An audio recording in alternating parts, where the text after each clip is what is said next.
வந்திருக்காங்களா? Last time என்ன ஒரு கொஸ்டின் கேட்டேன் சார். நான் ஈவெண்ட் முடிச்சிட்டும் சாரை தேடினேன், எனக்கு கிடைக்கல.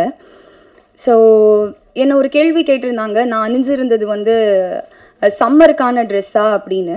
அதாவது சம்மருக்கு இது மாதிரி ஸ்லீவ்லெஸ் போட்டுட்டு காற்று வாங்கிட்டு வந்திருக்கிறியாம்மா அப்படின்றது தான் நீங்கள் கேட்ட கேள்விக்கான பொருள் அப்படின்னு எனக்கு ஒரு 5 செகண்டில் புரிஞ்சுது.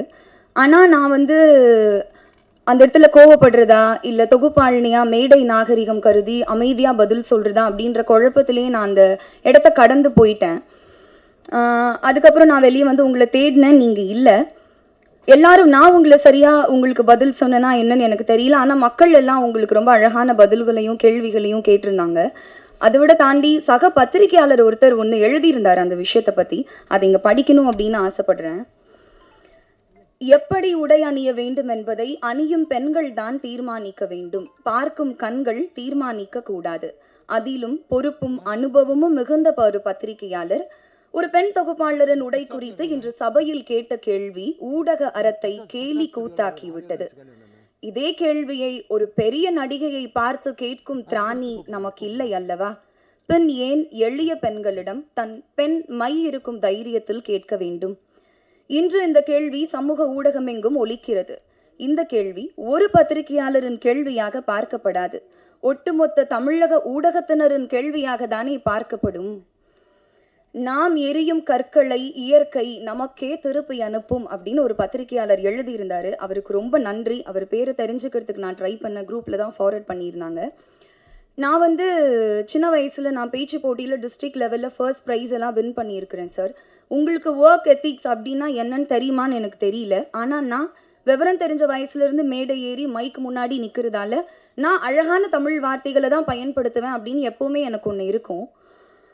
ஸோ இதெல்லாம் படித்ததுக்கப்புறம் மக்களோட கருத்துக்களை நீங்கள் படித்ததுக்கப்புறம் சக பத்திரிகையாளர் சொன்னதுக்கப்புறம் உங்களுக்கு கொஞ்சமாவது புரியும் அவங்க சொல்ல வருது அப்படின்னு நினச்சா அதை ஏற்றுக்கக்கூடிய மனநிலையில் நீங்கள் கொஞ்சம் கூட இல்லை அப்படின்னு உங்களோட ஃபேஸ்புக் பக்கத்தை பார்க்கும்போது தெரிஞ்சுது. அந்த கேள்வியை ரொம்ப நியாயப்படுத்தி ரொம்ப அபத்தமான விளக்கங்கள் கொடுத்து ரொம்ப வக்ரமான சொற்கள் அங்கேயும் நீங்கள் பயன்படுத்தியிருந்தீங்க. அதை பார்க்கும்போது எனக்கு வந்து நீங்கள் ஏன் இப்படி பண்ணுறீங்க, மாற மாட்டீங்களா, புரியாதா அப்படின்லாம் எனக்கு கேட்க தோணல. ரொம்ப வருஷமாக கேட்குறாங்க.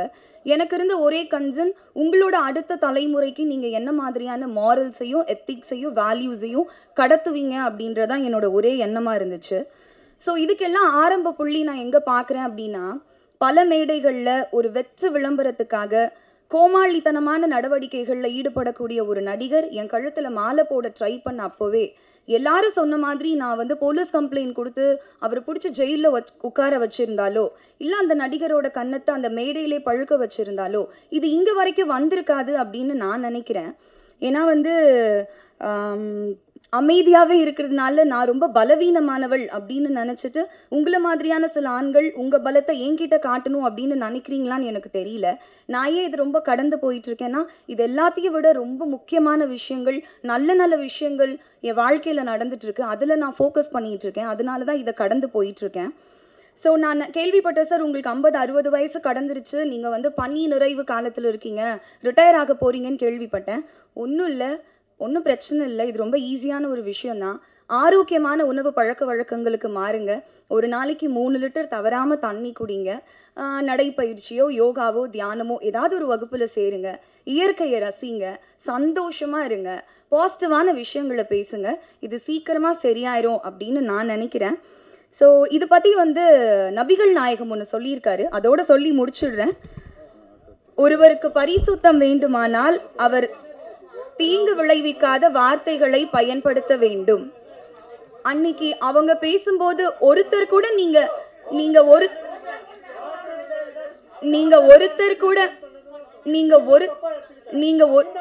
என்ன சார் தப்பா எடுத்தேன் சொல்லுங்க, என்ன தப்பா எடுத்தேன் சொல்லுங்க சார்.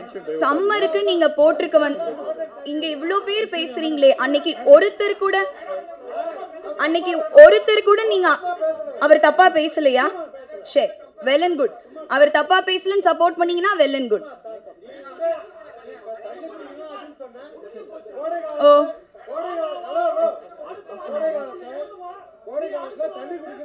சரி,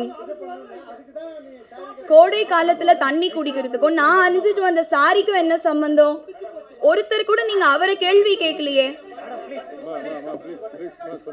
சரி, ஓகே, எனக்கு இந்த பதில சொல்லணும்னு இருந்துச்சு. இதோட வந்து இதுக்கப்புறம் என்ன வந்து வம்புக்கு இழுக்காதீங்க. இதுக்கப்புறம் ஓ சரி சரி சரி.